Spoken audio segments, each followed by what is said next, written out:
I now welcome representatives of the Uniting Church in Australia Assembly and the Uniting Network Australia via video conference. Can I quickly confirm that you can hear us? Yes, excellent. I understand that information on parliamentary privilege and the protection of witnesses and evidence has been provided to you. Yes. For the Hansard record, could each of you please state your full name and capacity in which you appear today? Sharon Hollis, President of the Uniting Church in Australia Assembly. Claire Little, Uniting Care Australia National Director.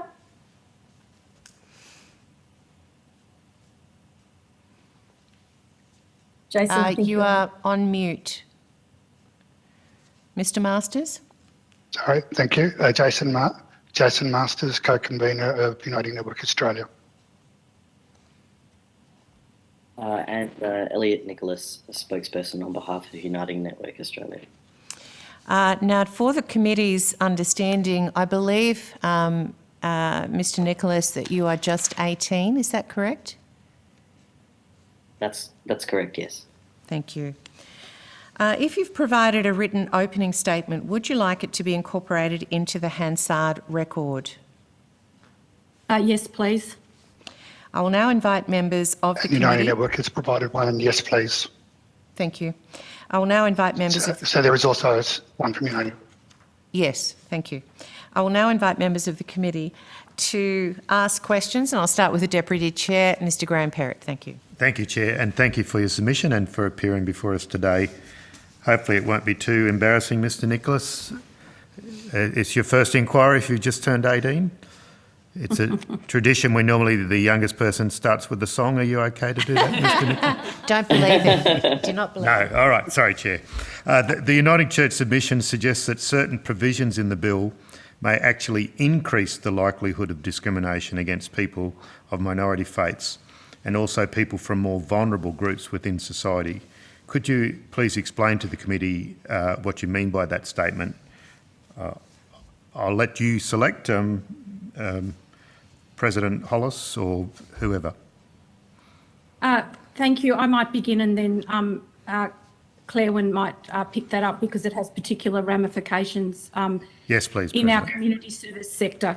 So one of our concerns is that particularly the statement of belief enables people to make statements that they hold to be true and can find one other person who holds that to be true. And having a religious foundation, being able to make derogatory statements against other people, including other people of other faiths, and that while this bill seeks to enshrine protection against religious discrimination, the capacity to make those sorts of statements based on a position that you hold to be true and that you can find one other person to agree with you, not tested by a religious community, not necessarily part of the broader sweep of the beliefs of a religious community, we think puts at risk people, particularly of other minority faiths, LGBTIQ people, women, people with disabilities and so on. It's the very low standard for proving that statement that has us concerned that while this bill does seek to protect religious people against religious discrimination, something which we believe, along with most other people, is important, the lack of capacity, the lack of rigour around what might constitute that statement and in what contexts they could be offered threaten people who hold minority positions or who come from vulnerable groups. As I said, we have particular concerns about that in the field of employment and eroding the ethos of our services. Okay, thank you very much. Ms. Little? Thank you. Thank you so much for our opportunity today. I come from the land of the Awabakal and Worimi peoples in Newcastle. Yes, look, our community services pride themselves really on being employers that employ the right person for the job. And we don't believe that we need this sort of legislation in our community services at all, and that it will really provide an opportunity for people to discriminate against those who are coming to our services. So as employers, we have an inherent belief in the dignity and worth of every individual. and the quality of the service is the most important thing, and that people deserve a quality service when they come to our community services. So we employ the best person for the job. We don't discriminate when it comes to the employment of our staff in providing care and support to people, both in our residential services, in our community services more broadly. So we believe that this is a really difficult and dangerous place for faith-based organisations, where you may have people coming to us because, so we want those people who come and work in our services to believe in the ethos of the Uniting Church, but don't necessarily have to be, card-carrying Uniting Church members or Christians. They come from all walks of life and faith. In fact, we have a really strong belief in diversity, and it's very important for us to be able to do that in providing the quality services that we do. So, I think it's really going to be a difficult and dangerous place when someone comes. We could have the situation where someone comes to us because we are a church-based community services organisation. They come in, they're looking for a job. They think because we're an organisation that's faith-based, they can then sprout their own views when they come in, and you can't really necessarily tell at interview necessarily where people are at. So that is going to be, that opens the door in some ways. So that's an issue for us, but also, of course, an issue for people who are wanting to access services. Most of our services are provided to people who are in the most vulnerable of circumstances. And we, if they believe that because they're coming to a faith-based organisation, and sometimes they have no choice about that because that's the organisation in the community that they need to come to, then they may be fearful that they will be discriminated against when they get there. And that is really not okay, because that is not what happens in our services at the moment. So I think this opens up the sense that, if you're faith-based, you are going to be discriminating. I think that's a really deeply difficult and dangerous place to be. Thank you, Ms Little. Mr. Barrett, if I could just add a comment. Likewise, I'm thankful for the committee that we're able to attend. I would expand on our President's view around beyond two. And if I look at the Uniting Church, it has been a long journey for the inclusion of LGBTIQ people. And if we look at, say, the decision for the Uniting Church to allow the option for ministers to marry people and for the option for a church property to be used for a same-gender marriage, that was a long journey of, I think, went over probably at least 2 or 3 assemblies. So we're talking about 6+ years just on the question of marriage. A week-long discussion at Assembly, and some of my friends said sometimes our assemblies make the New South Wales bear pit gentle. So there is a robustness to theology and discussion that happens within a strong and diverse community. Thank you, Mr Masters. As a provider of hospitals and aged care services, can you tell the committee how this bill will impact on people accessing those services? And I know Ms Little just touched on it, but in that particular provision of those health services, hospitals and aged care. I might go to Ms Hollis, President Hollis first. Thank you. In the provision of aged care, hospital and all other community services, we almost never use current anti-discrimination exemptions, religious discrimination exemptions. We seek to be a community organisation that both in our employment practices and in the range of people whose needs we seek to meet, we meet people whose needs can be met by our services on the basis that they have a need to be met, not on any other basis. Similarly, in employment, we seek to employ the best person for the job, irrespective of the religious view they hold or other views, and that they then sign up to the ethos of the Uniting Church, which is an ethos that says all people have dignity and deserve to be treated with dignity and respect in our services. So both in terms of who we would seek to allow to access our services and how we employ, we only seek exemptions when that is missionally necessary and key to a role. So that is, it's in a similar way. If we, for example, are employing a chaplain, we would want a person of faith to fill that role because it's part of how that role is undertaken. It goes to who's the best person for the job. Yeah. In all other ways, we don't seek any of these exemptions, and we believe they're dangerous for the reason we said before, because they open up the possibility in people's minds, the thought in people's minds, that a faith-based service is a place where they will be discriminated against because they come from a vulnerable group or they hold a minority religious position. And it would be detrimental to the service provision we provide for people to form that view about the services we provide. Okay, I've got one final question. I might leave it there in terms of rather than hearing from all of you again. But my final question is, the Uniting Church submission says it believes the best practice approach to students in schools or religious educational institutions can be found in Queensland, Tasmania, the Australian Capital Territory and Victoria, which all allow discrimination at enrolment, but religious discrimination on the basis of belief after enrolment is prohibited. Could you explain to the committee why you favoured this approach? We favour this approach because we think that at the moment, schools currently, it's probably better if schools have a view that, for example, do not welcome LGBTIQ students, that's known to parents before they enrol a student. However, once you're enrolled, you should be able and free as a student to explore the range of your faith and your worldview as an educational process. And that in any good education system, exploring your worldview, your faith, and all that you're being taught should lead you to question, to ask, to disagree, to discern how you as a young adult growing into adulthood view the world. If we start to allow discrimination throughout the education process, it actually hinders the capacity for students to engage fully in the education that they're meant to be getting.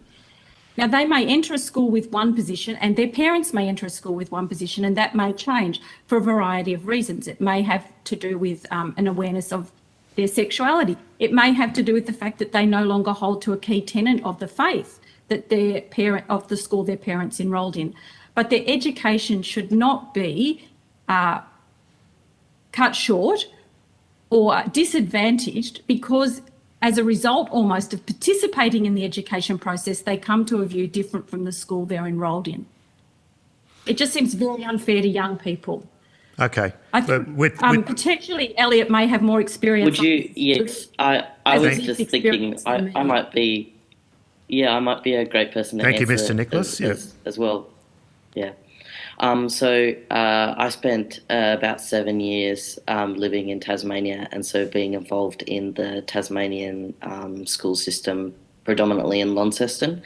And I was enrolled in a private school which practiced uniting, which had said and advertised that they were a Christian school, which practiced Christianity as an ethos. And so I had enrolled, and obviously being a child of two Christian ministers and being involved in the church for most of my life, I wasn't too, I didn't really have any background or didn't really have any other issues with the school. So I was enrolled in the school and I continued to be a part of that school. I actually shared this on the Australian Story and the Crosslights magazine, which I've also been a part of. I was going through a time which which every single, adolescent does, and they go through growing up and they question themselves and they question their identity, whether that's through their faith or whether that's through their sexuality or whether that's through their gender identity or anything else. They still go through that process of understanding and coming to be comfortable in their own skin. And so when I had discovered that I was transgender and I was actually not normal in the basis of the binary paradigm that my school had, which was, boy, girl, straight. That was it. That was the type of the outlook that the school had. I They had still saw you as experienced- God's creature, but they Yeah, still saw well, you as a child of God. It was questionable. That was a Okay. questionable answer for them.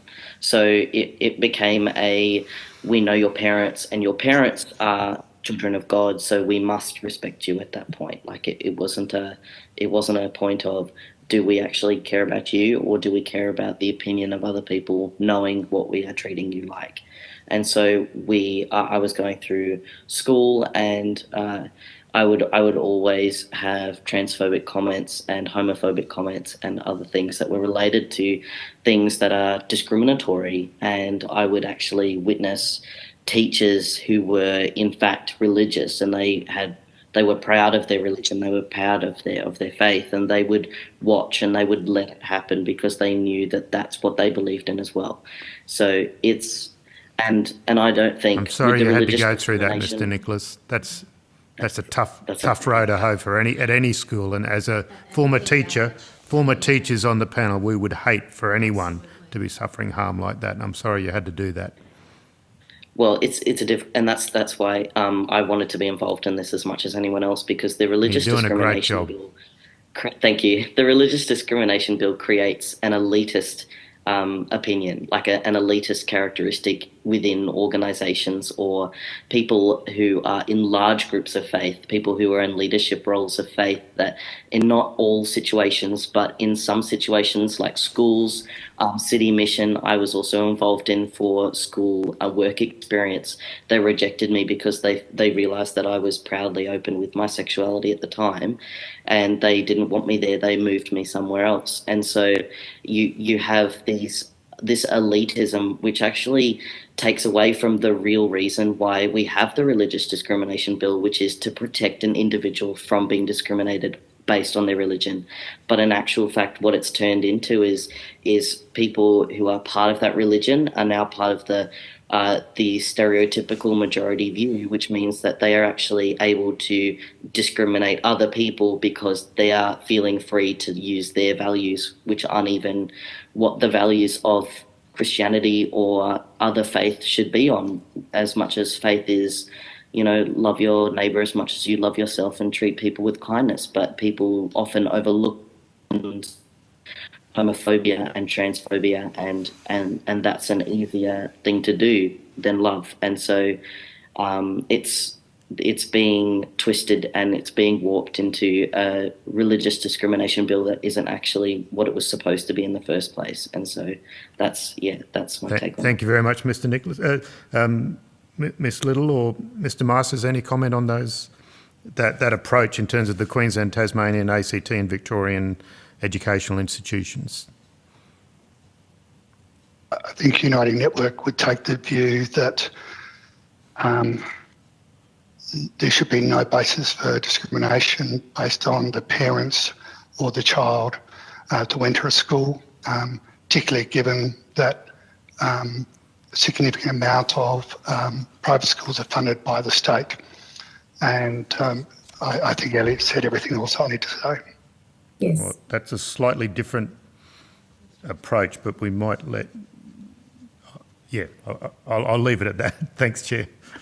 Yep. Thank you. I don't think that Ms Hammond is back. Yes, I am. Ah, see excellent. it. Thank you. Anywhere. Away you go. Thank you. Hello. Thank you, Mr. Nicholas. And earlier, what you just said was very accurate about purpose of faith and the underlying teachings. One of our earlier presenters in a previous hearing reminded us all of the golden rule, which is present, one form or another of it is present in nearly every religion. Treat others as you'd like to be treated, in essence, which I think goes to the core of what you were getting at as well. I just want to pick up President Hollis. I was a little bit confused right at the beginning. I think that you made mention of You said something about if you make a statement that as long as one other person believes believes that it is okay. I don't see that anywhere in the definition of statement of belief in section 12. Did I mishear? Were you talking about something else there?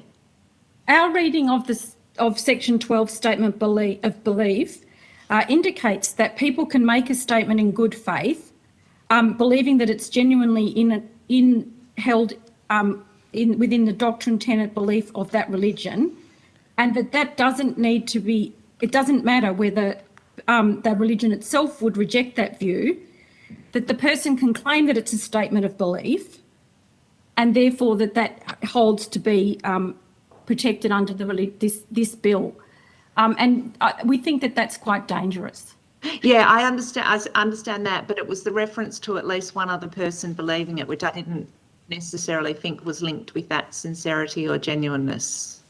No, but the test about whether it is, the test for what makes it a statement of belief indicates, within my reading of the section, that's the test, the sincerity, and a sense that it's held only by you and another person.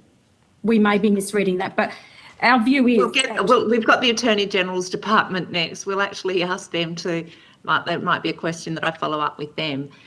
But again, irrespective of whether it's one person or not, you've registered that you've got concerns with that definition. Yeah, we think it undermines civil public discourse, so that it remains civil, and that people have to ground their faith in something other than their own personally held beliefs. That faith is tested in community by community. I don't hold my faith just on my own. I hold it in conversation with the rest of the people in my Christian community and in my own denomination, and in dialogue, and this is very important for the Uniting Church, that we also test what we believe in dialogue with contemporary society, including social science, and the normal discourse that goes on in civil society. So it's not enough for one person to come to a view and therefore claim that that's a religious belief. We believe religious statements of belief have to have some grounding in a community, in something bigger than an individual. Yeah, that's a really good illustration of that. But just to that point then, do you not, and I appreciate that the Uniting Church doesn't, you gave the example before of a chaplain or a rector, that you'd want them of your faith. Can you understand how other faith-based communities might want to have the ability to employ people of their faith beyond just the, be it chaplain, rector, priest, preacher role, whatever the faith denomination? Can you understand that given that it's that community element, that other faith organisations have said to us they do want the ability to be able to favour employing people of their faith values? I intellectually understand that that's what they want to do. I personally don't.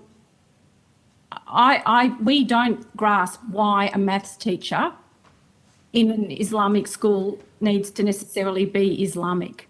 Now, the way they teach maths in an Islamic school, for example, if I was a maths teacher, which I'm not and never will be, Nor me. I applied for a job in an Islamic school, I couldn't teach maths in a way that undermined Islamic faith. But I do not see, we as an organisation do not see how employing me as a maths teacher in and of itself undermines the tenets of that being an Islamic school.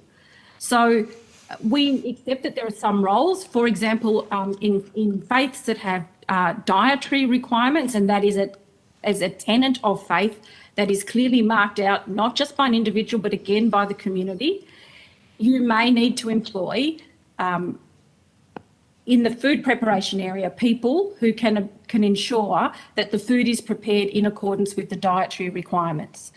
So that in a sense means that in order to fulfil that role, in order to be the right person for that role, you need to hold and understand the faith that goes with food preparation. Yeah. So in See response how to- a gardener, for example, so Yeah. we accept that they hold that position. It's not a position we hold, and it's not a position we favour being even further entrenched in legislation. Yeah, I just so think, that I don't want to have misrepresented the other faith base. I would note, I think it was the Anglican representation yesterday from the Diocese of Sydney, where they said they only 25% of their staff, I think it was, were of the same faith. And I think that when the Catholic Education Commission came before, they too said that it's not a everybody has to be at all. It's all about the community basis. So Yeah. I don't want to have misrepresented what their position is. It's just that they did want that ability to be able to make a discernment, I guess, as to what their community needs in terms of employment. But I take your point. Can I just add something to Yes. that? Sorry. Just that I guess that we are in our community service activities across the country, which is quite significant Yes. in size and scope.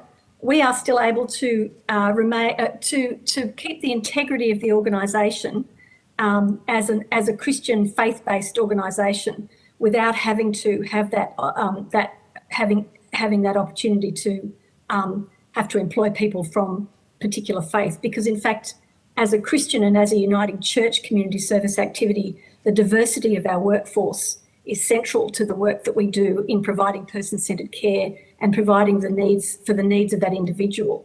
So in fact, it's almost counterintuitive to that, in that we want the opportunity to be able to provide, as we said, not only the best person for the job, but a diversity of people, Yeah.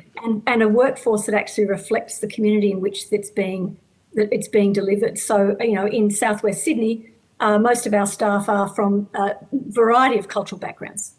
In other parts of, out in rural and remote parts of the community, 100% Aboriginal staff, because we're working with our First People. So I think that for us, we can still maintain the integrity of the organisation as a faith-based organisation without having to have that in our back pocket. We don't need that in order to do that.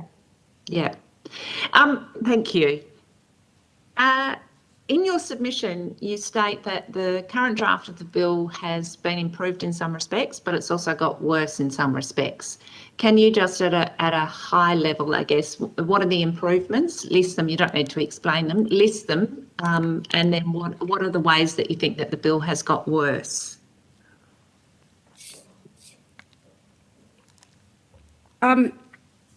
Sorry, I think. I think in terms of worse, the statement of belief is a key one for us. That in particular is the one that we are most concerned about, and that's a new addition to the legislation. We do think there have been some improvements, particularly. Sorry, I've lost the spot where I wrote that down. Yeah, the statement of, as I said, the statement of belief. We also think that the test, the test for a religious organisation in section 7.2 and 7.4 and replicated elsewhere are not helpful and should be replaced with the narrower test that we see in something like the Sex Discrimination Act. We also think that the organisations covered by religious exemptions should be narrowed. So that it's clear that the organisation, that those organisations that can seek a religious exemption exist primarily for religious purposes and not simply claim to be part of a religious body.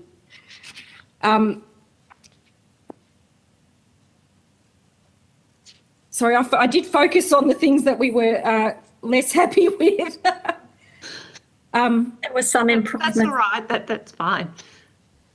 There were some improvements around. I think the conscientious objection, I think, was one that. Yes, we think that's been a very important thing, to remove the right of individual practitioners to have conscientious objections, and we're really grateful for that improvement. We think that's particularly important for people in areas where there's only one, for example, medical practitioner, psychologist, social worker, and so on, where you have very little choice.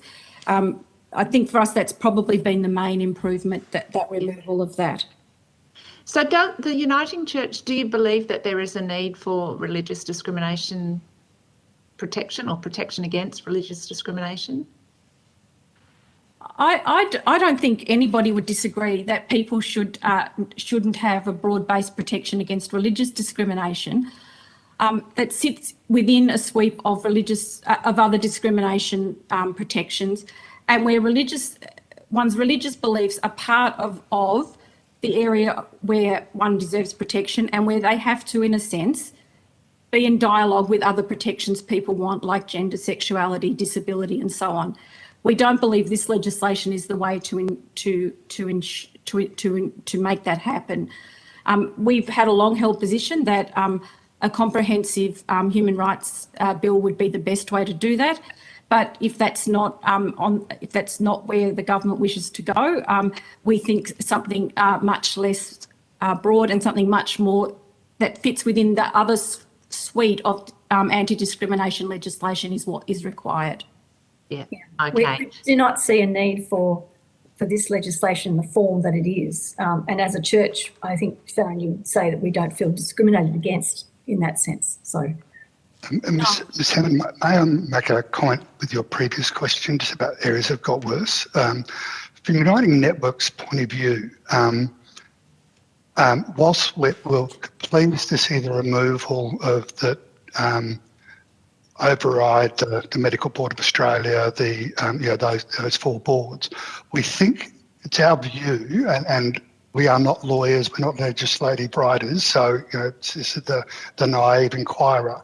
But from what we could see, it's actually created an unintended consequence that actually makes that risk, in fact, much broader outside of health to all sorts of other things.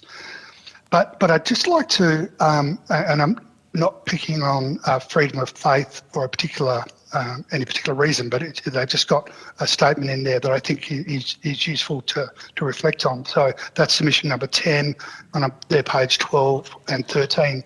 They talk about hateful speech by doctors and nurses, and they say that there's nobody would say anybody's been affected by the devil, or it's fanciful, I think is the language they've used. We've actually outlined in our 9 October 20, I think it is, 20 submission. There's so many submissions we've had to do around this. And we've actually got a number of case studies that are real case studies. So we try and separate things up between case studies and scenarios. So there's one case study where came to the New South Wales Medical Board, where we understand a doctor was counselled because she made comments around a young gay patient who had mental health issues. We provided case study number 3, which is actually one of our executives, around how she was treated with by a psychiatrist. She told me that gay was being wrong and God would disapprove of it in the counselling session, a psychiatrist.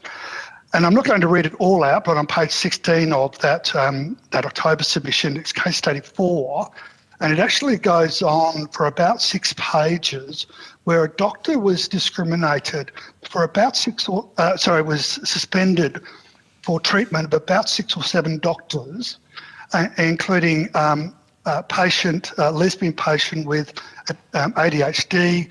You have to pray. You're the same as pedophiles. Patient B who had alcohol issues. Jesus hates you, don't cry, Jesus drank.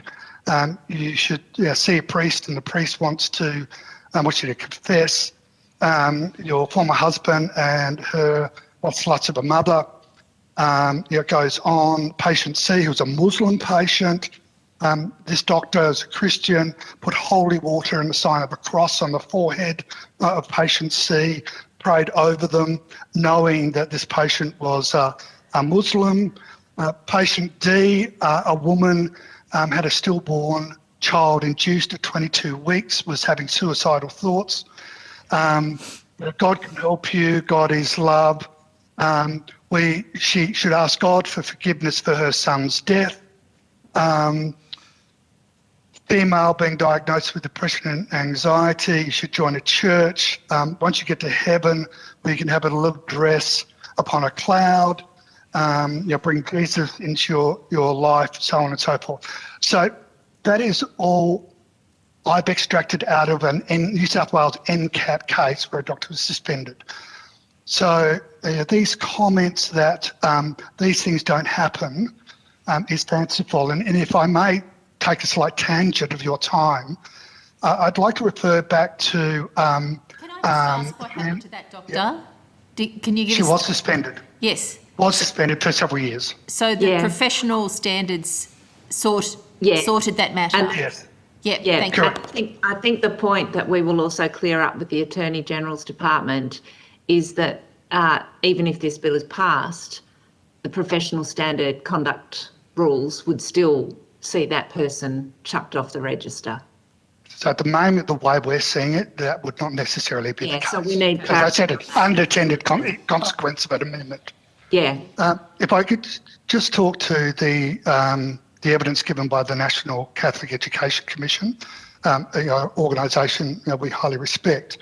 But in the Hansard on page 64, there were questions being asked of examples being given by Equality Australia, and because there is not the standard of evidence, how can they really know it's true? So this is where it becomes very difficult, and I'd like to remind the committee members that we've had a Royal Commission into institutional child sexual abuse because what the children were saying was not acknowledged by the police or by the churches. I'd remind the committee of Chanel Cantos, who last year, when the sexual abuse of women was becoming a big issue, did a survey or a petition that I think exceeded well over 3,000, predominantly in religious private schools, of students who had suffered sexual abuse, that the vast majority of those were not reported to the schools. And I'd also ask you to reflect on the New South Wales Upper House inquiry into the unsolved gay murders. There's over 30 of them, issues of lack of evidence, evidence being destroyed, and now the Premier is talking about that through those two inquiries that Upper House has had, leading into judicial inquiry or a Royal Commission. We're seeing a number of what I would call conservative churches wanting to retain in this law the right to override, say, the Victorian law around employment. What we're concerned about is that is the entry point to overturn the global movement to ban conversion practices. Now, in my case, I was never a victim of conversion practices, but let me tell you what happened to me in the Uniting Church. When I was living in Melbourne as a young 20-year-old, I was on what was then the Nepean Presbytery, and I was on one of the business committees, and we met in a manse. It was in by a young minister who was single. He used this very large manse for homeless youth, and word got out that he was gay and must be a pedophile. That was not the case. So that was the message I was hearing from other religious leaders in my church. In my late 20s, when I tried to experiment being with a man, I failed. I came home because what I was hearing is it's dirty, it's sinful, you're going to go to hell. I got home, I stripped my clothes off, I got disinfectant, I got other harsh chemicals to wash my bodies and my genitals. And you can imagine what those chemicals do to your skin because of the message I heard. So these are the realities. That's my story.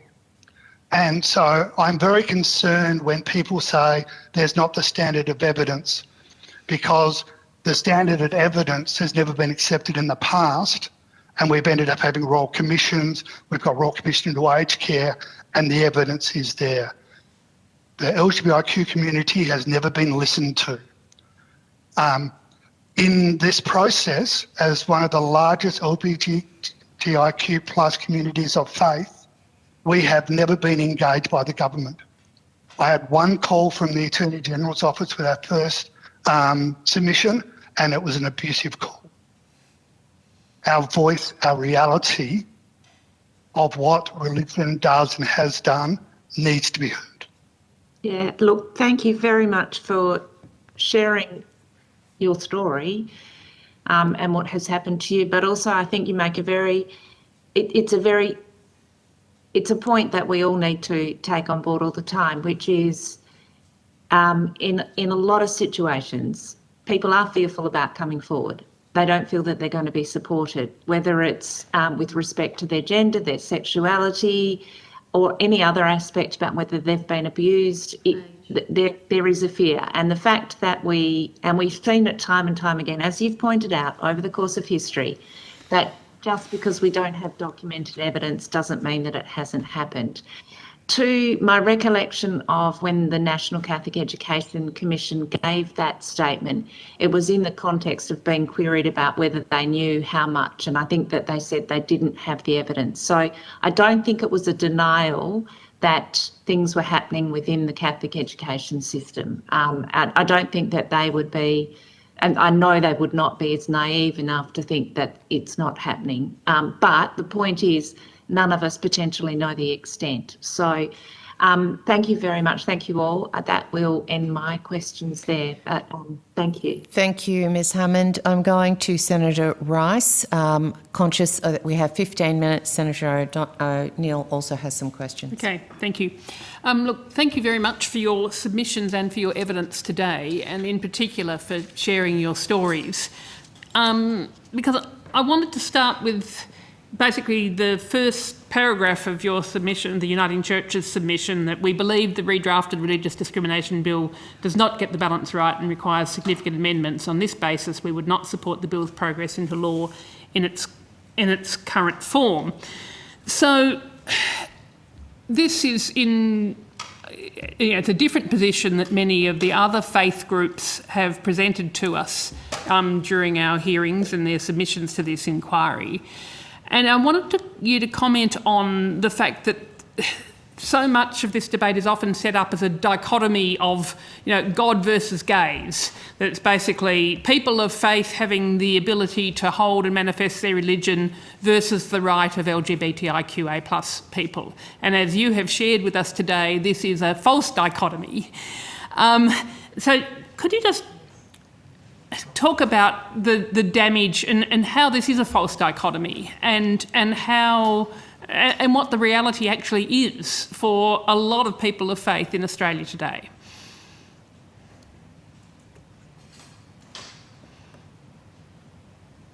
I wasn't sure who you were directing that question sorry, to. yes, Ms Hollis, that would be terrific if you could start. Yeah. Excellent. I think, as Jason's already said, as a denomination, this has been a long, hard journey and painful, most particularly for LGBTIQ plus people and their friends and family. But it is true that as a denomination, we have come to the position where we now believe it is possible to maintain the integrity of your Christian faith and be gay or lesbian or transgendered or bisexual or intersex or any of those other things, and that you can practice a full and meaningful Christian faith as a person of any sexuality that we know in the human experience. I acknowledge it hasn't been easy, and I acknowledge that not all, the great majority of the Christian church is still not fully there. What I would also say is that simply because a Christian tradition holds an official position that says it is God versus gay, so to speak, that's not all. That's mirrors the lived experience of people within that tradition. I know many LGBTIQ Christians in other traditions as well, and I think they would also be looking for some protection from this legislation, and that's why, and it fails to protect them as well. as I say, it's not an easy road, and the kind of experience that both Jason and Elliot have spoken about continue to be our eternal shame, and continue to be things that we have to repent of and look to do better in our own life. But it is absolutely possible, we believe, to hold a consistent Christian, to be a Christian person, and to either be gay or lesbian or transgendered, or to be a straight person and believe that those people also have a right to be included within the Christian faith. So I think one of the dangers of this bill is the fact that it has been tied to the plebiscite and to the legislation of a marriage equality, because what it does is suggest that the right to be free of religious discrimination is somehow counterposed to the right to practice your sexuality, and particularly in context of faith.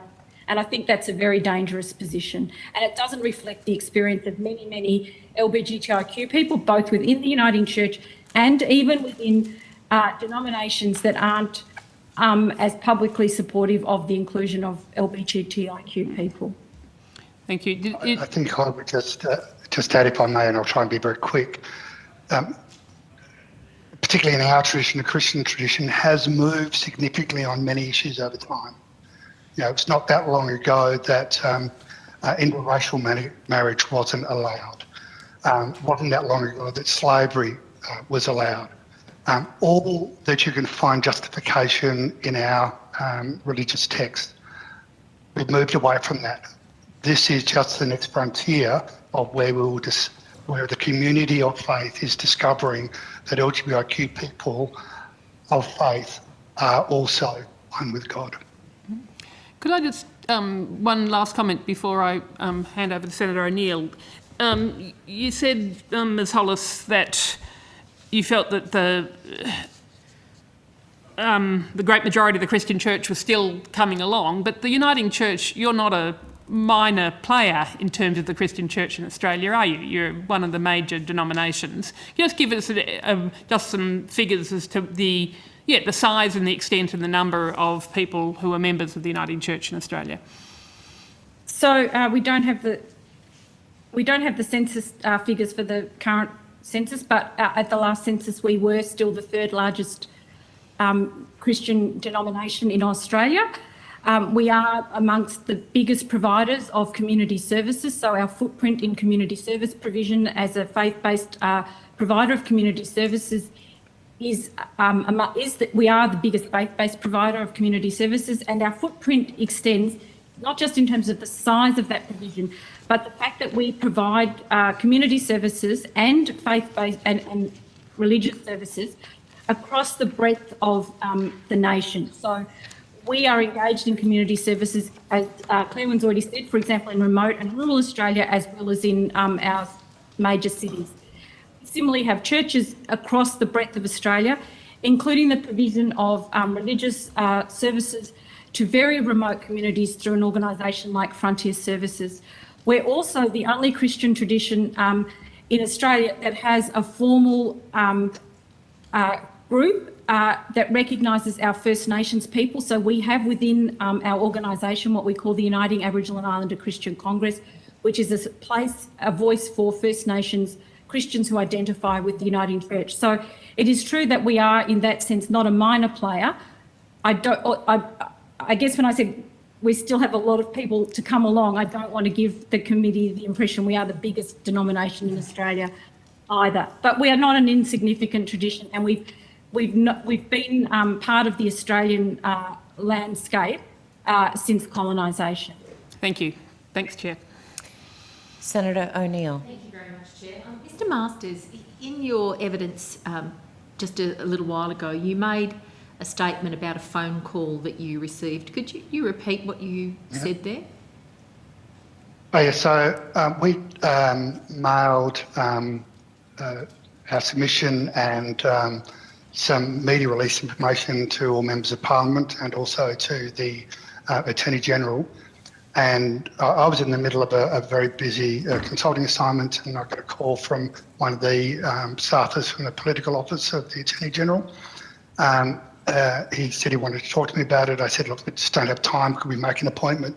He just kept bulldozing on and was basically saying I was wrong with this, I was wrong with that, was wrong with this. And it was just quite an abusive phone call. And I just had to, after about 15 minutes, I basically had to stop and had to go to talk to some people just to get a bit of support after that phone call. So, Mr. Masters, that's a very disturbing report to receive in the context of what's supposed to be an open and transparent inquiry process. I'll leave it to you to perhaps provide in writing, if you so wish. I don't want to impose on you, but if you so wish, a more fulsome account of what happened. I'll leave that entirely with you. But I have to say, it sounds extraordinary to have a submitter to a parliamentary inquiry being spoken to in the way that you have described, which, in my view, amounts to harassment and intimidation. So I look forward to hearing from you, if you so wish, to provide us with the context and more information about that individual, the details of when it occurred, time, etc., would be very helpful for the community, because Australians have a right in a democracy to participate and put their view on the record. I mean, this whole inquiry goes to freedom of expression in a multitude of forms. So that is one of perhaps the most disturbing pieces of evidence that we've received. Well, I've never heard that before, frankly, in any inquiry. I'm very, very worried about that. Can I go to the concern that has been raised by a number of submitters about the time? You indicated, time pressures when you were trying to put the submission together. What's the impact of trying to put a submission together for an inquiry such as this? How much time does it take to do this job? In our case, we are volunteers. We have no researchers. Uniting Network gets no funding from the Uniting Church at all. Even for our conferences, we're a completely self-funded organisation, and we do everything by volunteers. And so you are looking at probably, a submission like even the third one. I probably would have spent 40 hours plus on it, and I had a lot of pre-existing material. 40 hours when you're working and things like that is a significant effort. And then, then got conference calls with related organisations and trying to get advice and things like that. So we are talking about Christmas as well. Yes, and the timing over Christmas. They're always at Christmas. These are always Christmas. In fact, I think it was Alistair from the Public Interest Advocacy Centre put out a tweet saying, third Christmas in a row gone over LGBTIQ issues. Exactly. So, the timing is of concern to all of us, given the substantive nature of the impact of a bill of this kind on the fabric of the society. The timing is challenging. Could I just ask... Sorry, could I just say also we had concerns that we did raise in our submission around the consultation process and the lack of adequacy of consultation in really, particularly for people with disability, from people from the LGBTIQ plus community and other vulnerable groups. So yes. It wasn't just timing for us in putting together the submissions over Christmas, but also the fact that that lack of consultation for this next draft.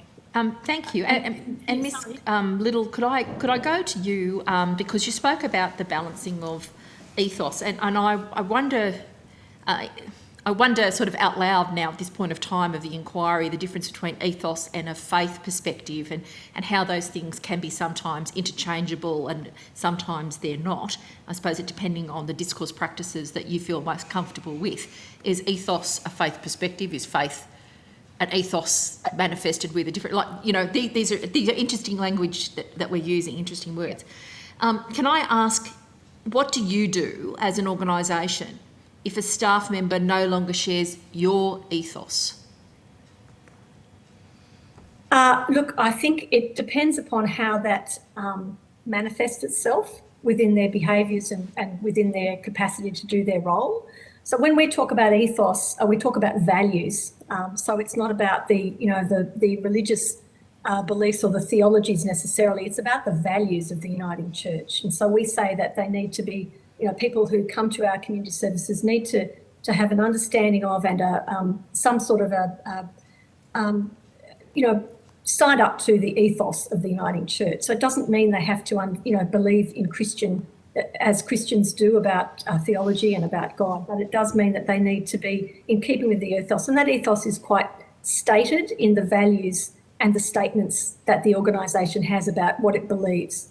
So there's that. If somebody doesn't believe in if somebody no longer believes in the ethos of the Uniting Church or the organisation within that they're working within, and that then starts to have a real problem in the way that they engage with the people that they work with. And that is a disciplinary issue. That is something that needs to be taken up in supervision, needs to be taken up in within the confines of their employment practice. And, sometimes we have to help free people up to go and find somewhere else to work. So it depends upon whether that manifests itself. And when I say ethos, it's about being person-centred.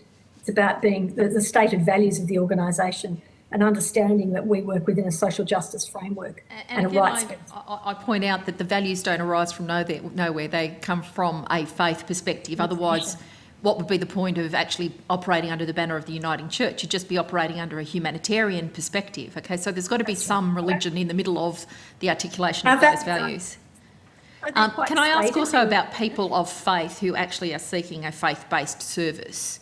We are very mindful of people who are not of faith seeking a service, not being excluded because they don't hold that faith. But it's always been defined as a negative that, there's a faith-based service. I guess my question is, how important is it for the continuation of faith-based services to offer those services to people who do have a faith, who are seeking a compatibility with their worldview and their discourse practices embedded in that faith? So within most of our services, we would have a pastoral care aspect to what we do. So people could seek out, if they were someone of faith and they really needed to have their spirituals. We have a very strong focus on their spiritual aspects because we believe a person to be whole in their humanity, and part of that humanity is their spirituality in whatever way that manifests itself for that individual. So our pastoral, the pastoral carers and the chaplains, etc., those people who are able to come to us and be comfortable within a faith-based organisation, that's great. Again, it's about the needs of the individual and how much they want to be part of that and how much they want to explore their faith in. Say, if they're in the aged care facility, then they can explore their faith even more. So throughout there may be a service, church services on a Sunday or other times of the week. So they can really explore their own spirituality within the service as they come. So certainly many people do come to us, particularly in those care settings, because they are members of churches or they have a Christian faith, and that is absolutely welcomed. And if they want to explore that further and have that nurtured and have that supported, then that's there for them too. So Thank you, Ms. Little. Can I ask you to put on notice now? We are well and truly over time. I think we've had a pretty wide-ranging conversation with the representatives of the Uniting Church. What I would ask is if you have the capacity, and I'm mindful of asking this in the context of the time demands that have already been placed on you, volunteers, etc. But within the talent capacity of the Uniting Church across the country, some more detailed articulation of key parts of the bill that you seek particular amendments to, rather than just the flavour of where the disappointments with the bill lie. So that I think that could be very helpful. And can I point you to the submissions, I think, of the Australian Law Reform Commission, the Australian Human Rights Commission, particularly today, the Law Council around 17.1 in Tasmania. You might find some help there. And finally, Chair, if I can, not seeking for you to do this on your own behalf, Mr. Nicholas. I'm just wondering if you had any support, because you indicated that the experience you conveyed here happened in Tasmania, where we are hearing that Section 17 of that Act provides an extraordinary degree of protection, yet your experience happened in Tasmania.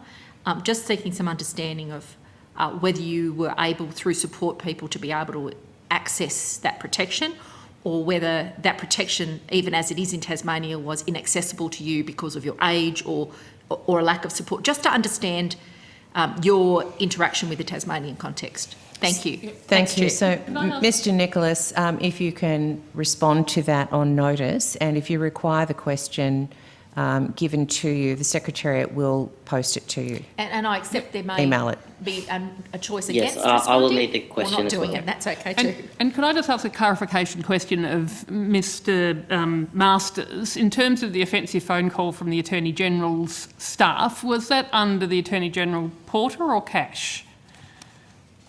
The Porter. Porter, thank you.